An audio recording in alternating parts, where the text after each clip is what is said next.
There are currently extensive plans for a solar farm development in East Cork, a plan which is described by the Leamlara Preservation Group as a sweeping industrialisation of East Cork, with more than 6,000 acres across East Cork now either approved, proposed, or expanding into vast solar industrial complexes.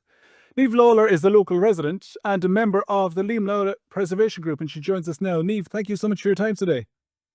Thank you so much for having me and for giving me the opportunity to speak. I appreciate it. Thanks, Arthur. Niamh, first of all, tell me a bit about yourself, your background, your connection with the area, if you would. Okay, so I first came to East Cork in 1990 as a young teacher, and I taught for almost 30 years in St. Aloysius College in Killeagh. And so I have a great love of Killeagh, of the area and of the people living there. And a brief sojourn in Wexford where I married and had twins and came running back to East Cork for help from my mother, and we settled in Middleton for a while, and then we moved out to Leamlara where we are now. So I mean, really, I've been all my adult life in East Cork and have a huge connection and love of it. Okay. I've read the press release by the Leamlara Preservation Group about the solar development. It's been described as the epicenter for solar due to grid access, but That's right. your press release makes the point that there's no published cumulative impact assessment for the region. Well, why are you so concerned about this impact assessment? I mean, these are solar farms. Are you anti-renewable energy? Absolutely not. And I think it's something that I really would like to stress. I am not, and nor is the Leamlara Preservation Group, nor are the people of Cork anti-solar or anti-renewable. Okay, we're very much supportive of our country's climate action, the actions that we have to take. So this is not about being anti-solar. It is not about being anti-renewable. Okay, I don't think any reasonable person could be. Okay, so what this is about, it's about the scale of what is happening in East Cork, and it's an appeal for fair process and for the voice of communities to be heard when developments reach this scale. So initially, they began as individual solar proposals, and so there'd be a small, maybe a 200-acre solar industrial complex there, but manageable. Now we're looking at basically a continuous industrial corridor that stretches from Knockgraha, Tibbetstown, Lycestown into Carrigtwohill, Leamlara, Middleton, Killeagh. I think there's a 1,000-acre proposal for Killeagh and beyond. And this is all obviously related to the grid. Okay, but what we're talking about is we have a continuous industrial energy corridor now across East Cork, and so with upwards of 6,000 acres of land, which are now, going to be used for industrial solar complexes.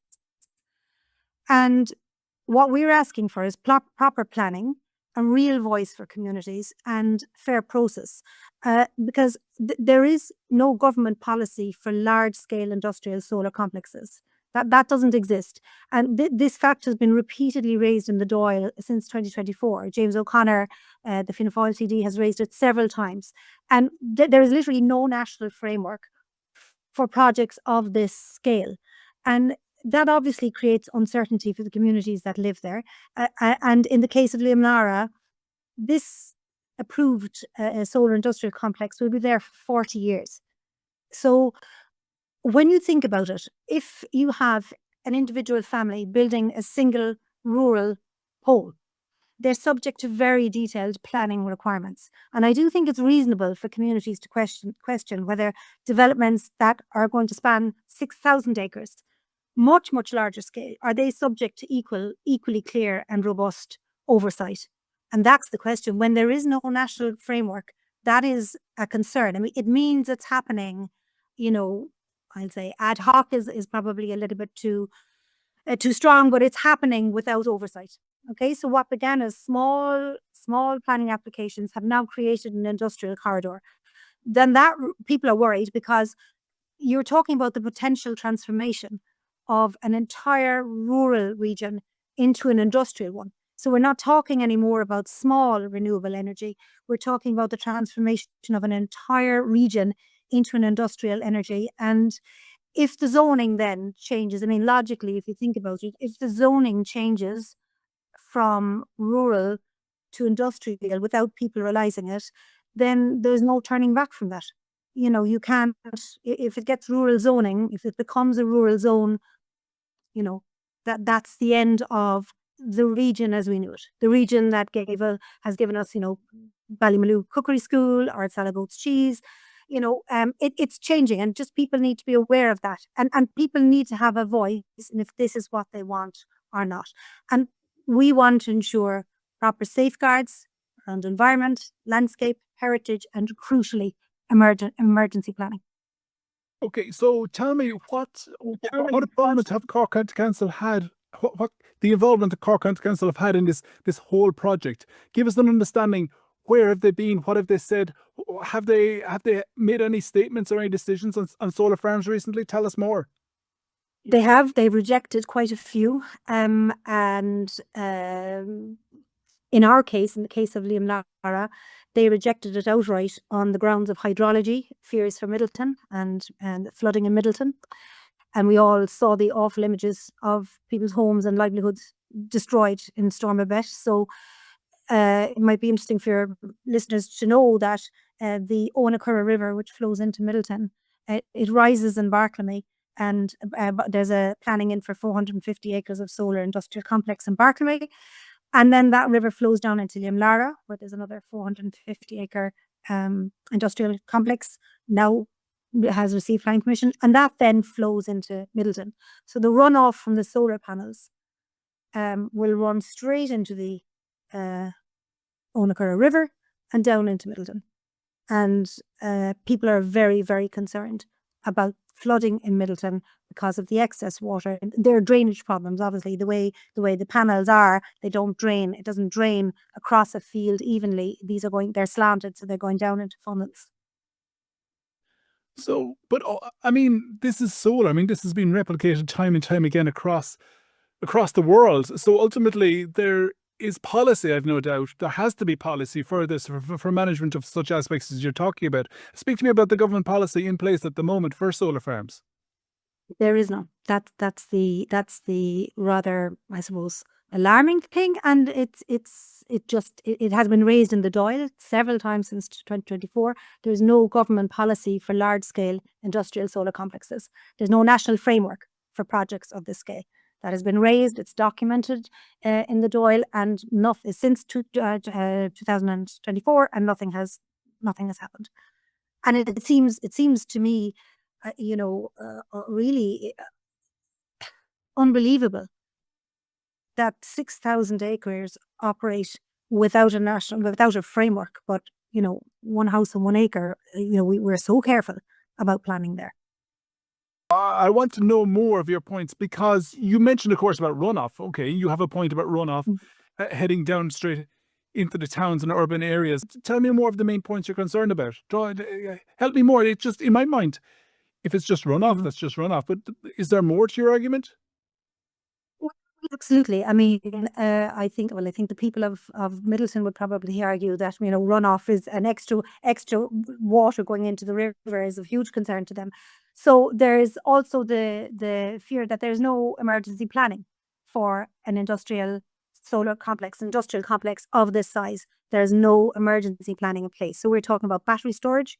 We're talking about electricity, obviously being generated by a solar farm, and we're talking about substations.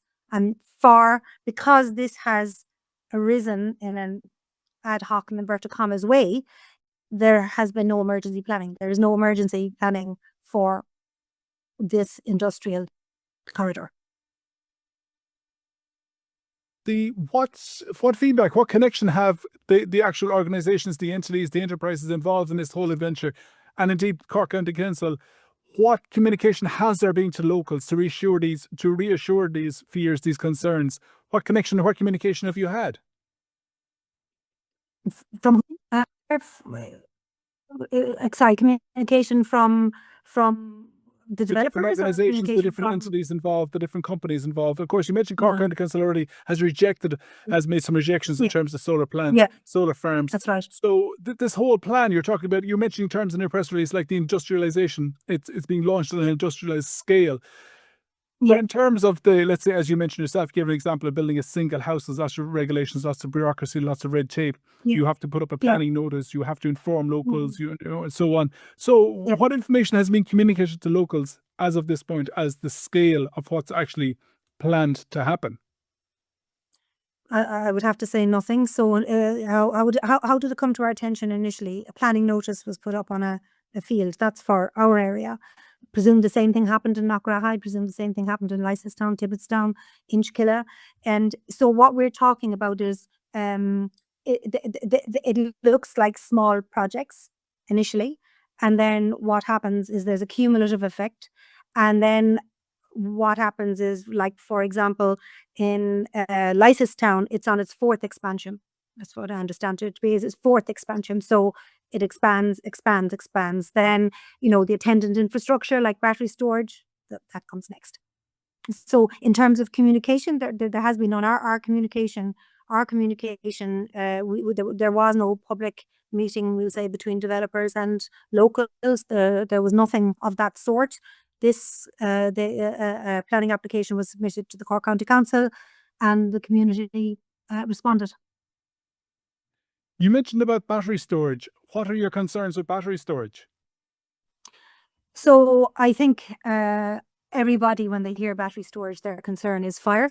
And I think there are several internationally documented instances of battery storage, going on fire. And then we're talking about, these are very close to homes. These industrial complexes, they're not on brownfield sites. These are, in areas where people live. And so obviously the very real concern is fire.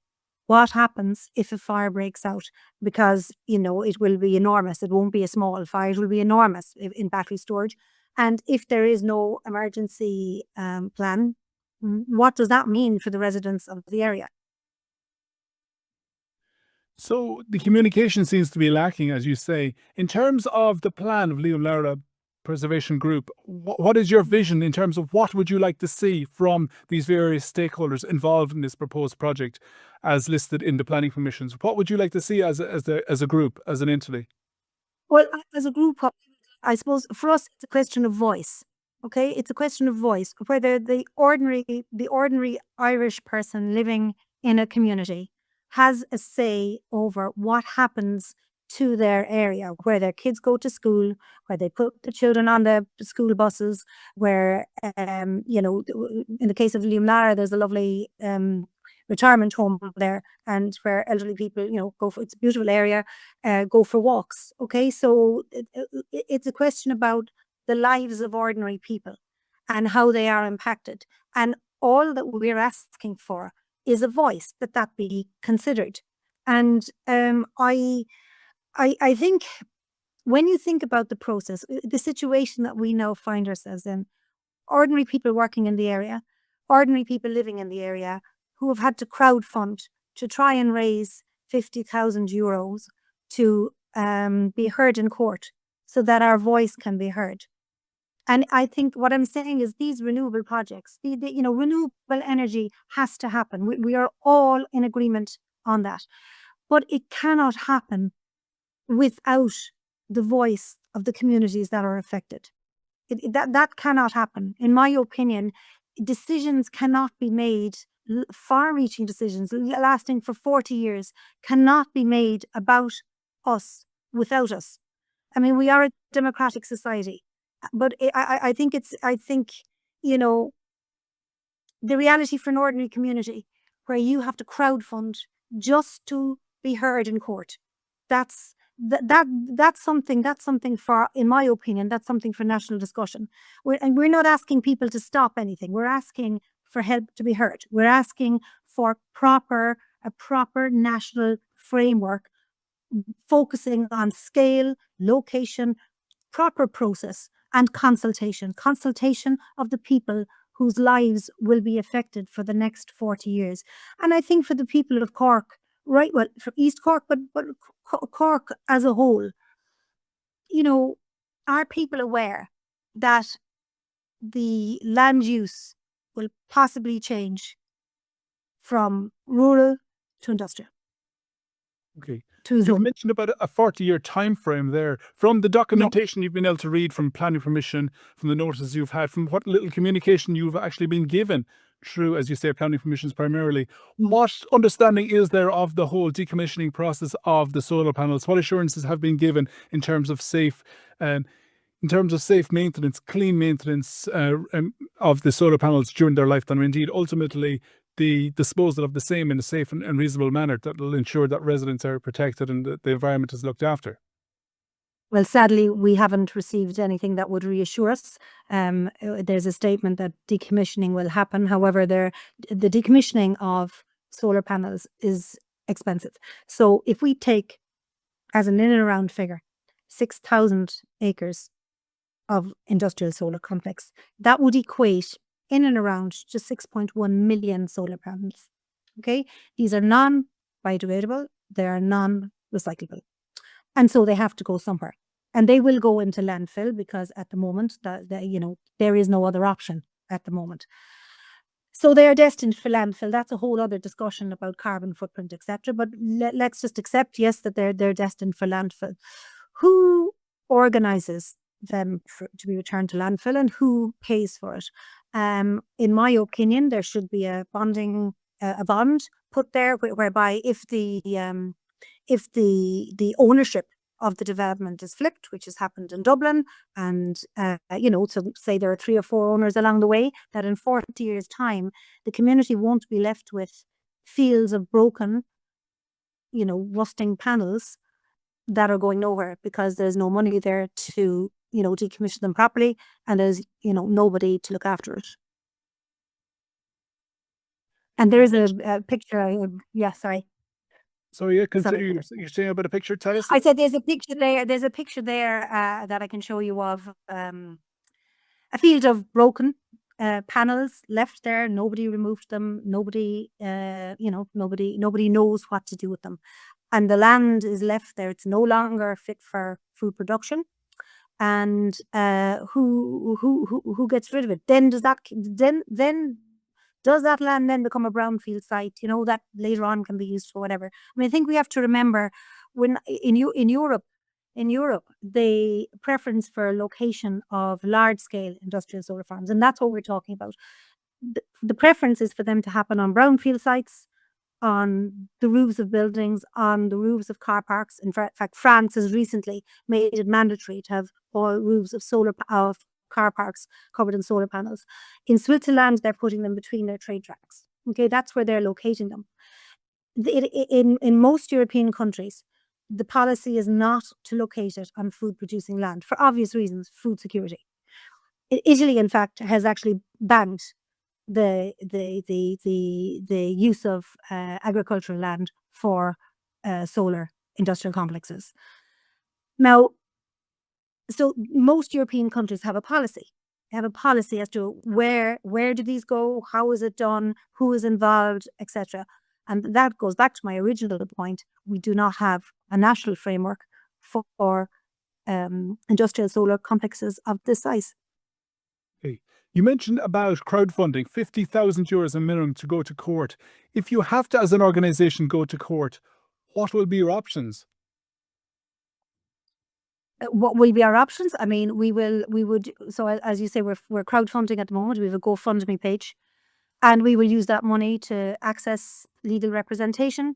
We have already paid for, and this was money which was given to us, donated to us by our community. We paid already for a hydrology report, and the hydrology report was damning. We've paid for an archaeology report. We've sought expert advice. We've no desire to stand there ranting about a situation where we may not have the facts correct. So we have used money to date raised by the community to access expert opinion. And the money that we are fundraising for at the moment. What we're looking for is basically to access a judicial review, just so that we can be heard in court. Our fears about the process, our fears about, again, I refer to hydrology. I suppose I'm really, really conscious of how close we are to Middleton and the impact that this could have on people in Middleton. So yeah, so we're trying to access a judicial review. I mean, it's a little disheartening to read recently about government proposals about curtailing people's access to judicial review. I mean, it's already difficult for us to have our voice heard. It's expensive. I mean, not, I suppose, what would I say? I suppose we have a sense of optimism that may be misplaced, but we really believe we can fundraise for this, for our day in court to have our voice heard. And we're not asking for things which we believe to be unreasonable. I don't think a national framework, a national policy, I don't think that's unreasonable.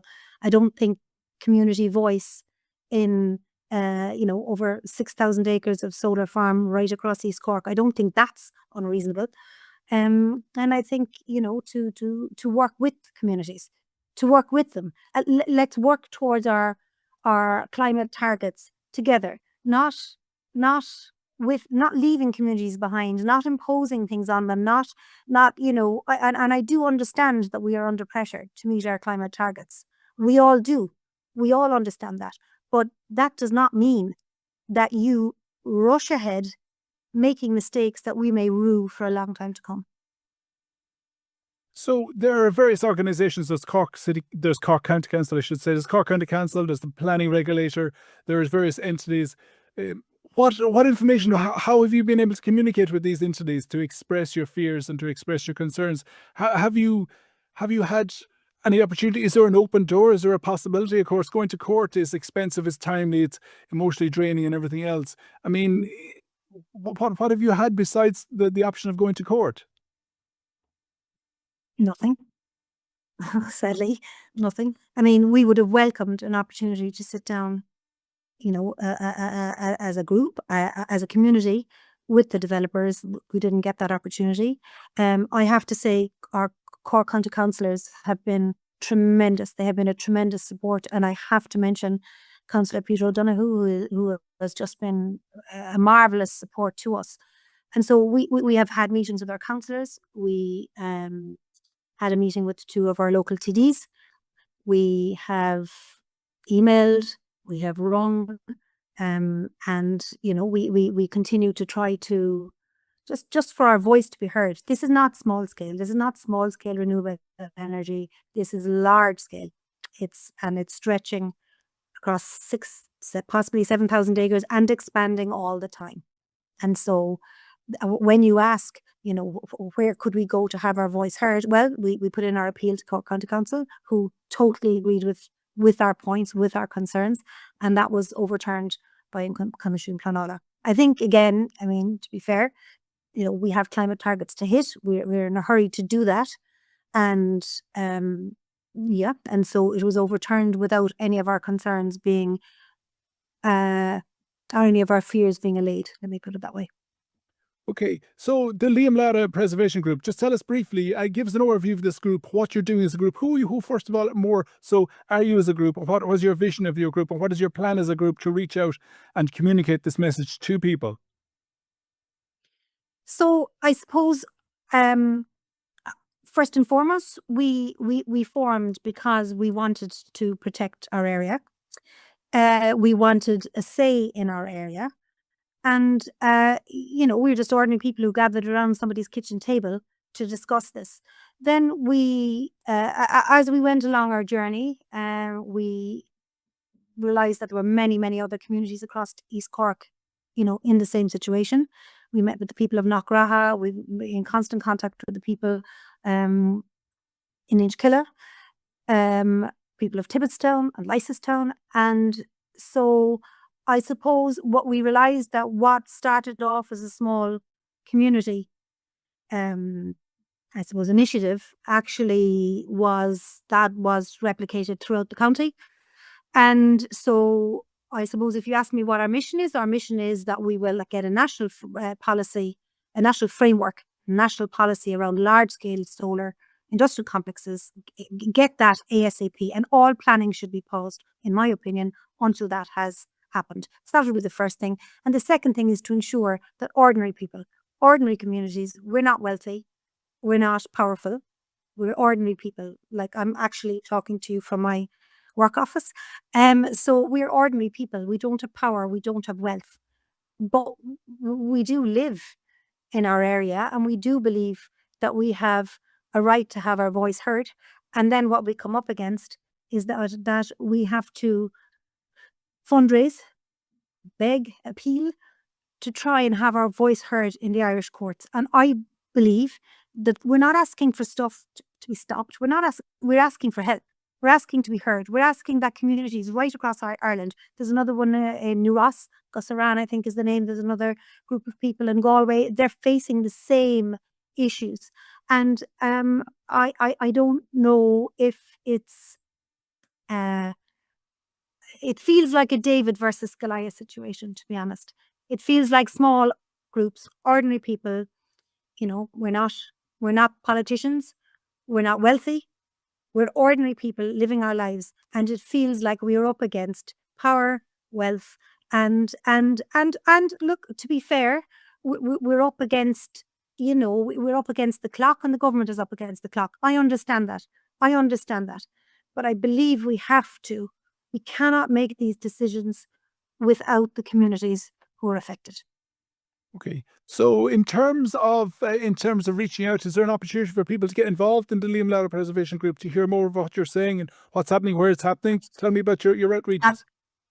Absolutely. Well, we're having a public meeting in Lisgould this Wednesday evening at 8 p.m. So that's in the Lisgould Community Centre at 8 p.m. this Wednesday. And for anybody who wants to understand more or support us or hear more or raise questions, even there may be things that we haven't thought about from the other side. It is about hearing the voice of the people of East Cork. And so we would welcome people, we would ask people to attend, we would love that.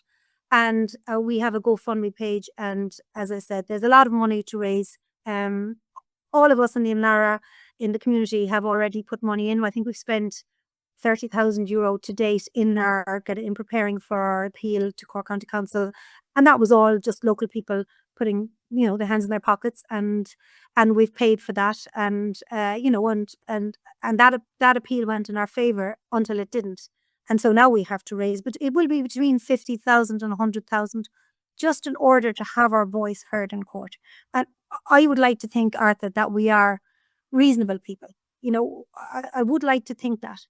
That we are reasonable, that what we're asking for is not unreasonable, and there must be safeguards. Yeah, sorry. Okay, so just as we finished, you mentioned about that meeting coming up. You mentioned about Wednesday. Just give us the full date so people know what Wednesday exactly we're talking about. And also, is there a website, a social media account where people can find more information?